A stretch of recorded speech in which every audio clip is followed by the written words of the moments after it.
Olá, vamos para mais uma aula de meteorologia dinâmica.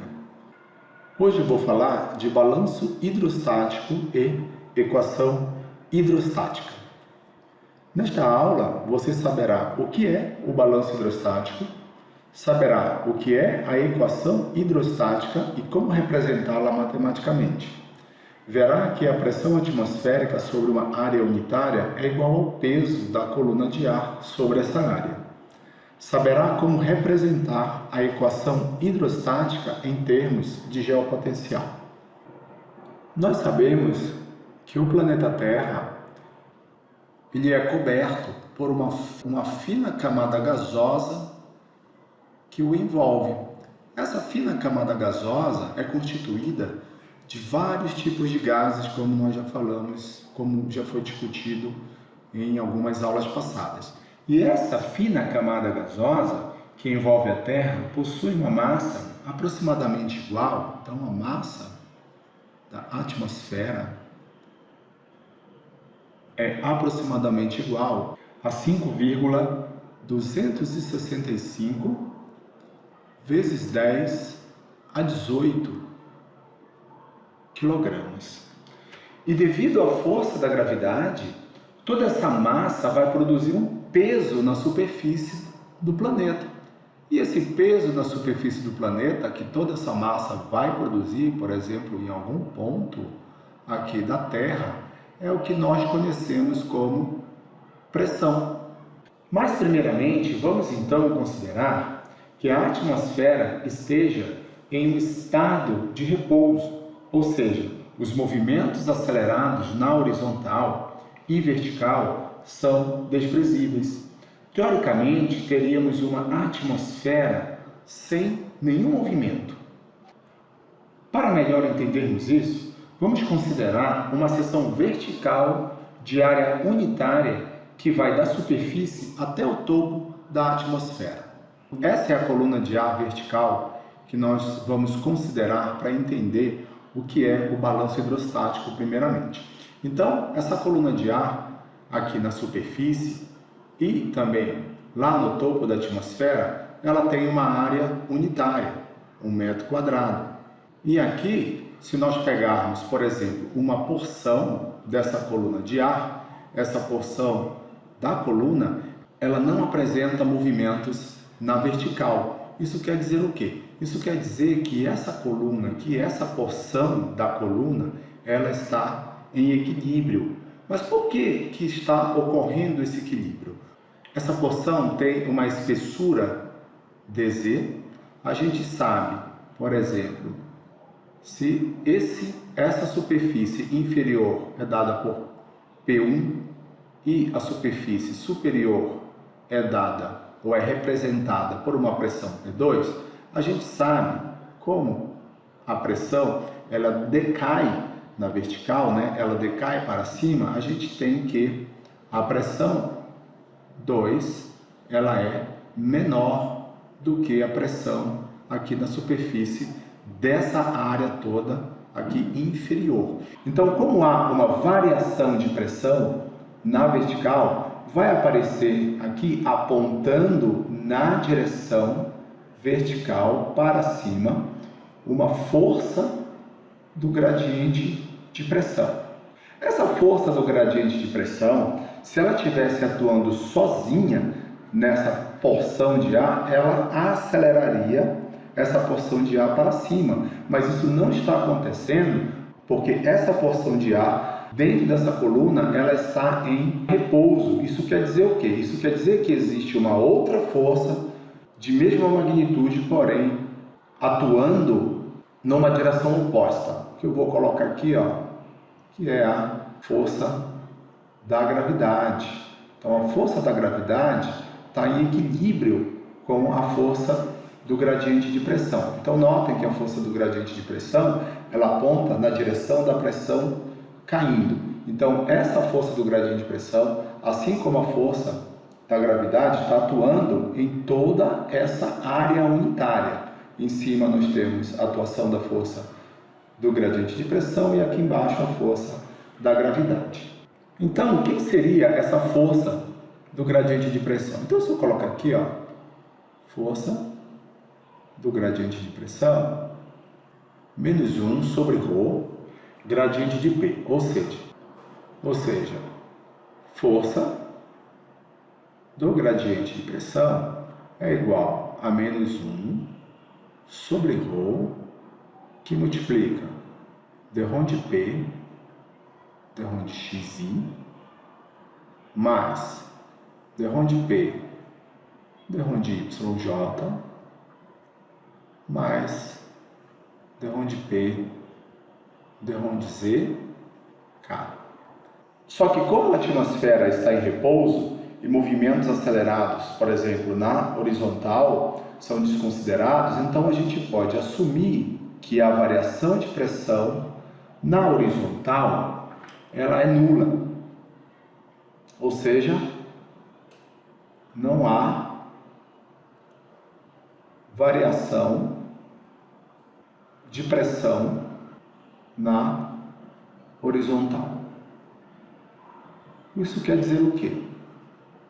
Isso quer dizer que a força do gradiente de pressão ela vai ser dada por uma única componente, menos 1 sobre ρ, dρ de P, dρ de x, menos 1 sobre ρ, dρ de P, dρ de z, K.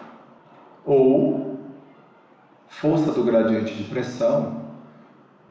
Como a pressão só varia na vertical, a gente pode dizer que a força do gradiente de pressão pode ser dada por menos 1 sobre ρ, dP, dz na direção K.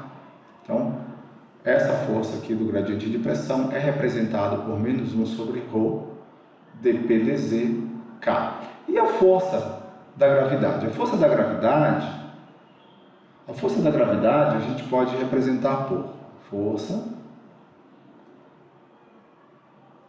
da gravidade igual a menos GK, ok? Então, a força da gravidade só tem componente na direção K, não tem componente na direção X e nem na direção Y. Então, o balanço ocorre entre essas duas forças, ok? Então, esse negativo aqui, ó, da força do gradiente de pressão, ocorre porque a força do gradiente de pressão ela aponta numa direção oposta ao gradiente de pressão. Então, nesse caso aqui, o gradiente de pressão ele apontaria na direção de maior variação por unidade de distância, ou seja, ele apontaria para baixo, mas a força do gradiente de pressão aponta para cima. Então, esse negativo é para dizer que a força do gradiente de pressão aponta contra o gradiente. Então, a força do gradiente de pressão é aqui esse vetor que aponta para cima, né? Logicamente, esse vetor estaria atuando em toda essa área, em todo o domínio dessa superfície superior aqui, dessa porção de ar. E a força da gravidade é dada por menos GK. Então, a gente pode perceber aqui que nesse caso de uma atmosfera em repouso, existe um balanço exato entre a força do gradiente de pressão, nesse caso aqui que aponta na vertical, e a força da gravidade. Esse é o balanço hidrostático. Então, o balanço hidrostático nada mais é do que um balanço entre duas forças, a força do gradiente de pressão e a força da gravidade. E como é que a gente pode representar, por exemplo, matematicamente, o balanço entre essas duas forças em uma condição de atmosfera em repouso? A gente sabe, então, como a atmosfera está em repouso, a somatória de todas essas forças aqui na vertical vai ser igual a zero. Então, o somatório de todas as forças que atuam nesse sistema vai ser igual a zero. Quais são as forças que atuam nesse sistema? A força do gradiente de pressão, e a força da gravidade. Então, F de força do gradiente de pressão mais força da gravidade é igual a zero. Ou seja, menos 1 sobre ρ, dP dz, K, menos G, K, é igual a zero. Ou para simplificar a equação, a gente pode escrever ela da seguinte forma: menos 1 sobre ρ dp dz é igual a g. Esta é a equação hidrostática, ou seja, esta é a equação que representa matematicamente o balanço hidrostático. O balanço hidrostático nada mais é que o balanço entre a força do gradiente de pressão na vertical e a força da gravidade. Ou seja, essa equação ela mostra que para uma atmosfera em repouso, a componente vertical da força do gradiente de pressão é balanceada pela gravidade. Essa equação que representa o balanço hidrostático, ela é muito útil para aplicações em movimentos de grande escala, quando a gente for estudar, por exemplo, análise quasi-geostrófica, movimentos na horizontal, porque praticamente os movimentos na horizontal para sistemas sinóticos de média latitude, eles são praticamente movimentos que ocorrem apenas na direção horizontal, ou seja, há pequenos desbalanços em consideração a esses movimentos horizontais que vão produzir acelerações da vertical, mas em termos de magnitude, a aceleração na vertical é muito menor do que o escoamento horizontal para sistemas sinóticos de média latitude. Então, para esse tipo de casos, a gente considera que a atmosfera está em balanço hidrostático, ou seja, movimentos de magnitudes consideráveis, ou seja, movimentos na vertical, movimentos bruscos na vertical, não ocorrem no caso de uma atmosfera em equilíbrio hidrostático. Porém, há exceções a esse equilíbrio hidrostático, como, por exemplo, linhas de instabilidade e tornados. O Volto, inclusive, informa que nesses casos, no caso de linhas de instabilidade e tornados, esse balanço aqui ele já não é mais válido.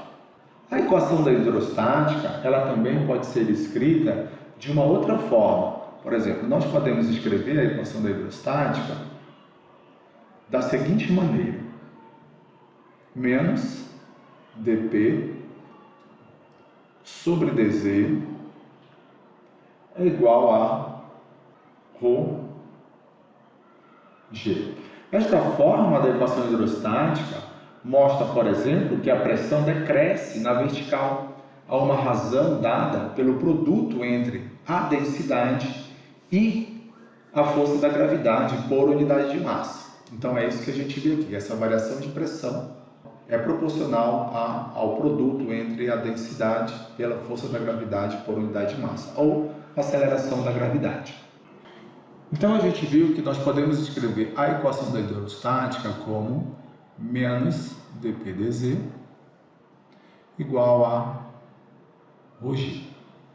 Então, integrando-se esta equação de uma altura z qualquer, vou chamar z igual a z, até o topo da atmosfera, onde z é igual ao infinito, nesse caso, a gente teria aqui, z lá no topo da atmosfera, a pressão seria igual a zero. E a pressão no nível z qualquer, a gente seria representada por uma pressão igual ao P de z. Assim, a gente tem o seguinte: dp é igual a menos ρ g dz. Então, fazendo aqui, resolvendo essa expressão, por exemplo, integral de dp de P de z até um P do topo da atmosfera é igual a menos o g integral de dz de z do nível z até o topo da atmosfera. Então, aqui a gente teria o seguinte: integral de P de z, a pressão no topo da atmosfera é considerada como sendo igual a zero, dp igual a menos ρ G integral de dz do limite inferior z até o infinito. Assim, resolvendo essa expressão, nós teríamos aqui menos p de z igual a menos ρ G integral de dz de z até o infinito. Dessa forma, a gente pode dizer que a pressão em um nível z qualquer é igual à integral de z até o infinito, ρ G dz. Então, a pressão atmosférica em qualquer altura z da atmosfera é igual ao peso da coluna de ar acima deste nível. E o peso da coluna de ar acima deste nível z é representada por ρg dz. Isso aqui seria o peso, ok? Isso quer dizer que a pressão atmosférica medida ao nível médio do mar, por exemplo, nada mais é do que o peso da coluna de ar acima deste nível. Podemos também escrever a equação hidrostática em termos de geopotencial. Então, escrevendo em termos de geopotencial. Por que a gente vai fazer isso? Porque depois a gente vai estudar uma coisa que se chama equação hypsométrica, que é uma equação que nós utilizamos, por exemplo, para entender, como varia a espessura de uma camada dentro da atmosfera, como varia a distância entre as isóbaras. Então, a gente precisa escrever a equação da hidrostática em termos de geopotencial. A gente sabe, então, que menos dp sobre dz é igual a ρg. Ou menos dp é igual a ρ G dz. Mas a gente sabe que, por definição, o geopotencial φ é dado por Gz. Ou dφ seria igual a G dz. Então, nós temos um G dz aqui, vamos substituir esse G dz por dφ. Então, menos dp é igual a ρ dφ. Ou menos 1 sobre ρ dp é igual a dφ. Mas a gente sabe também que o volume específico alfa é igual a 1 sobre ρ. Então, a gente pode reescrever esta expressão em termos do volume específico. E daí a gente tem o seguinte. Então, a gente teria que menos alfa dp é igual a dφ. Por que a gente faz isso? Porque em meteorologia nós não temos medições, por exemplo, de densidade. É complicado fazer medidas de densidade, mas nós podemos utilizar, por exemplo, as variáveis temperatura e pressão, porque a temperatura e pressão são variáveis que nós costumamos medir, por exemplo, na atmosfera. São variáveis que nós costumamos medir, por exemplo, em radiosondas. Então, é bem mais fácil trabalhar com as variáveis pressão e temperatura do que a densidade. Então, para isso, nós vamos plugar esta equação com a equação do estado. A gente sabe que na equação do estado, P é igual a ρRT, ou P sobre ρ é igual a RT. 1 sobre ρ é alfa, então alfa vezes o P é igual a RT, ou alfa é igual a RT sobre P, onde T é a temperatura, P é a pressão e R é constante dos gases para o ar seco.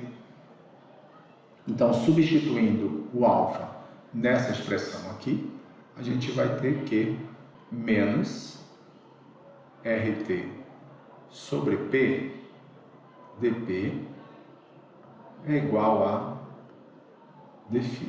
Ou 1 sobre P dP é igual a menos RT dφ.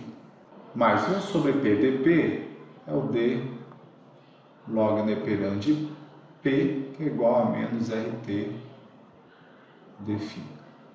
Ou seja, dφ